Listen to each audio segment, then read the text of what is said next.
Hola amigos, hoy les diré en cuenta regresiva cuáles fueron los 10 guerreros más letales de la historia parte 2. Empecemos. Número 10, el guerrero águila. Fue una clase especial de guerreros en la milicia mexica, los cuales junto a los guerreros jaguar o Okele Pipiltín componían primordialmente las élites guerreras del antiguo imperio azteca. Los Cuupipiltín fueron los únicos dentro de la sociedad guerrera azteca que no estaban restringidos por derechos de nobleza, los cuales aún los más comunes como los macehuales, la clase más baja dentro de la sociedad azteca, podían ser admitidos. Número 9, el ninja.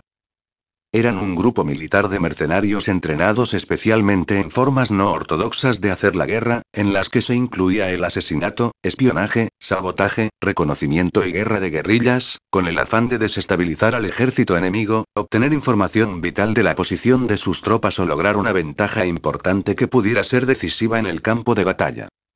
Para sus propósitos utilizaban una amplia gama de armas y artefactos como espadas, shuriken o cadenas, además de ser expertos en la preparación de venenos, pócimas y bombas.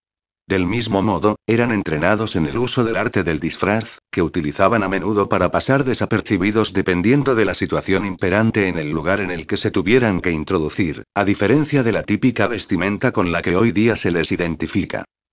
Número 8, el elefante de guerra.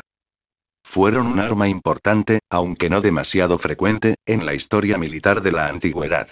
Eran utilizados normalmente para cargar contra el enemigo, para pisotear a grupos de enemigos o romper sus líneas. Se podían emplear tanto elefantes machos como hembras. Los machos son animales más grandes, pero a menudo por su agresividad y su nerviosismo, sobre todo en época de apareamiento, no eran fáciles de manejar. Número 7, vikingos.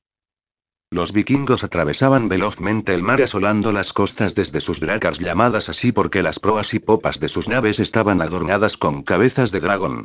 Los vikingos, que significa hombres del norte, fueron la última de las tribus bárbaras llamadas germanas por los romanos que aterrorizó Europa. La población se sentía atemorizada por los vikingos debido a su ferocidad y crueldad. Por otra parte, además de buenos guerreros, los vikingos eran diestros artesanos, marineros, exploradores y comerciantes. El modo de saqueo de los vikingos impulsa la construcción de castillos y favorece la descentralización política del feudalismo. Número 6, el pretoriano. Pretoriano. Del latín. Praetorianus. Se dice de los soldados de la guardia de los emperadores romanos. La Guardia Pretoriana también, Guardia Praetoriana, en latín Praetoriani, era un cuerpo militar que servía de escolta y protección a los emperadores romanos. Antes de los emperadores, esta escolta era usada por los líderes militares aún desde los días de la familia de los Escipiones alrededor del año 275 a.C. Los miembros de la Guardia Pretoriana estaban entre las más diestras y célebres fuerzas militares de la historia antigua.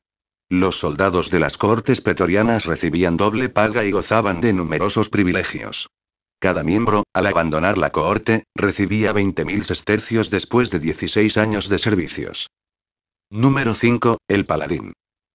Era cada uno de los 12 legendarios guardianes de Carlomagno en los cantares de gesta de la denominada Materia de Francia o ciclo carolingio.